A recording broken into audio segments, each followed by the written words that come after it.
My name is Jabala Ferrando, and our topic is about gender sensitivity.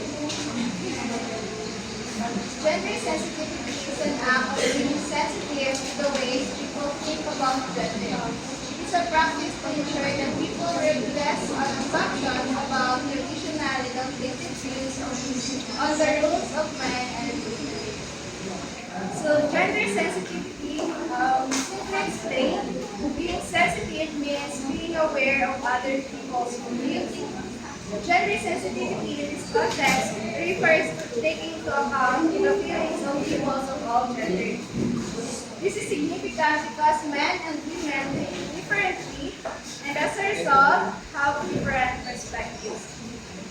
Gender sensitivity is a concept that has been developed to help people overcome system barriers to personal and economic growth. It contributes to the development of respect for all sexes.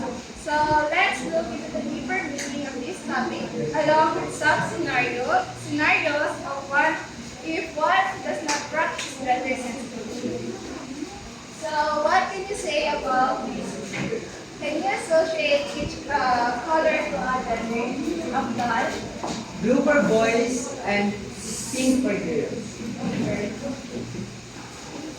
So even as babies, our parents already started labeling our gender based on colors. And gender reveal parties, pink was given to babies who were biologically girls, and blue is for baby boys. According to Dr. Meg John Carter, a therapist and writer specializing in gender and relationships, these parties reinforce the idea that gender is based on the person's genital and that gender is only binary. So it's either the baby is a girl or a boy. These ideas can distort a child's mindset on the definition, age, and expectation of each gender. But where does gender sensitivity really start? So here we have two families, the family A and the family B. Family A believes that children should only hang out with kids that they're the same gender kid and act accordingly based on their gender. They practice gender norms like making girls do the household chores while giving the boys the heavy work. On the other hand, Family B lets their children associate kids they want with kids regarding their gender. We practice to let their children explore different ideas and concepts about life, and at the same time, give them the proper guidance, especially in how to be sensitive to one's feelings. So now, whose family do you think is more aware about the sensitivity? Rita, family B. Very good. The years of childhood is one of the most crucial years that each person experiences.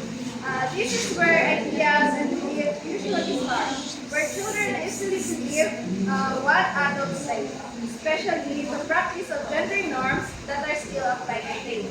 According to Henschel, Heyman, and Hughes 2019, professors who conducted research about stereotypes can be adaptive in that they aid and identifying and clarifying of what people observe, as well as the making of prediction about others.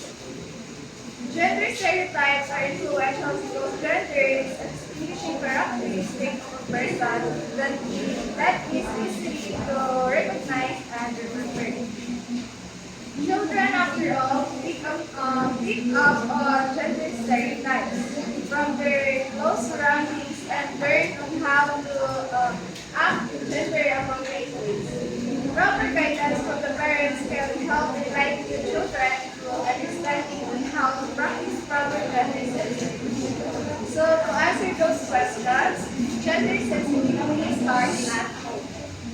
So it all starts with what children see as gender norms in their homes and in society, and what their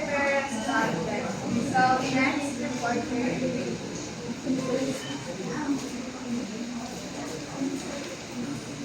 our next topic is gender sensitive policy design and implementation. So there are social protection programs where policymakers process process of women exclusion and address gender specific risks and program vulnerabilities. For example, the same job title, men are paid more wage than women. So social protection programs aim to help people, especially vulnerable groups like using risk and providing support. However, women often face unique challenges and difficulties that these programs need to address. So, for example, in some cases, women are paid less than men, even when they have the same job title and responsibilities. So, policymakers need to understand the reason behind these issues like discrimination, lack of access to education, and societal norms, and create solutions that specifically target these problems. This ensures that women receive fair treatment, equal opportunities.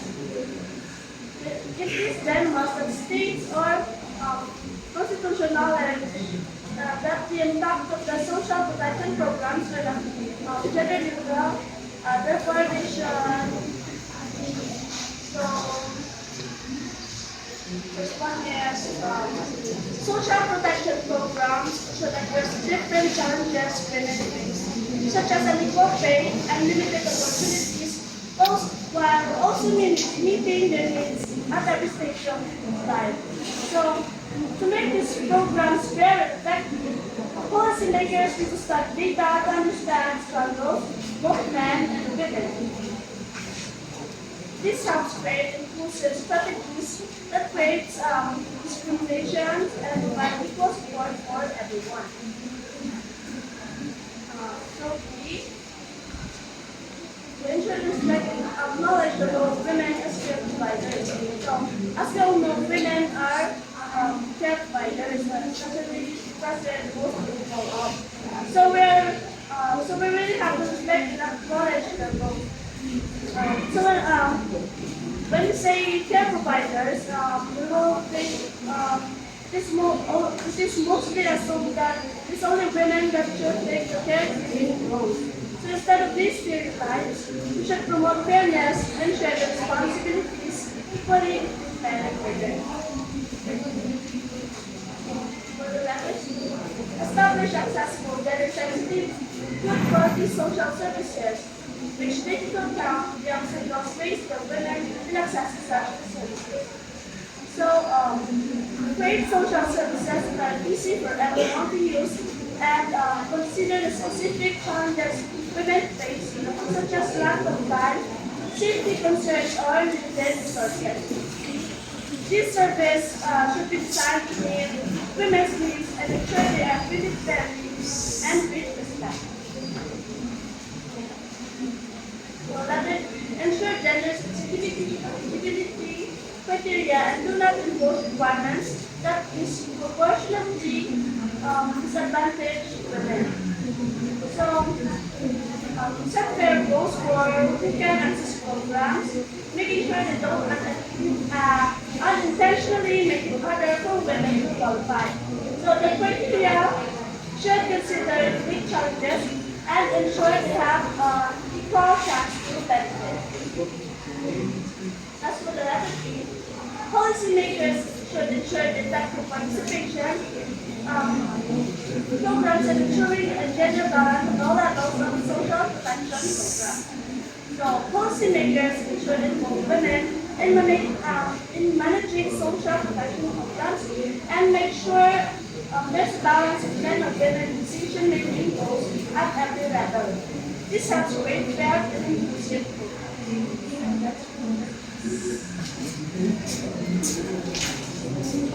So for the letter F, ensure participation and accountability. Mechanisms are designed and implemented to facilitate the meaningful participation of women in all program stages. So create systems that allow women to actively participate in every step of the program. from planning and implementation, and make sure their voices are heard and valued. So this helps ensure the program meets their needs and work effectively. So for the letter B is promote gender equality and mobilization of women. Encourage equal opportunities for women and men while supporting women to come together, share their ideas, and take action to improve their lives and communities. So, let's proceed to a human rights-based approach to social protection and the gender perspective. So, since reporter number 1 is absent and then hindi ko nasalyan ang reporter, let's proceed to number 2. So, sa the gender dynamics of society. So, sa the gender dynamics of society, dominant masyado ang unpaid care work, low pay, and domestic violence sa mga babae. And nangyayari talaga ito siya usually sa ating society nowadays. So dito, ang SPS or social protection system ang mag-judge and ang mag-address and ang mag-prioritize ng mga needs, ng mga women. So for example, mag-conduct ang SPS ng leadership development. So it is about training women for leadership and positions para ma-avoid nila ang mga discriminations. Another one is advocacy. It is about promoting women's rights. So the next one is the special circumstances of adolescent girls. So many adolescent girls are facing challenges. So isa sa mga halimbawa is kapag ang babae ay may disability, nakaka-experience siya ng discrimination, so maapektuhan ang self-worth niya and ang mga opportunities na dadating sa kanya. So we have to, or we can create spaces where adolescent girls can sense their experiences and heard. Also, we can support those adolescent girls. We can empower them to reach their full potential. That's all.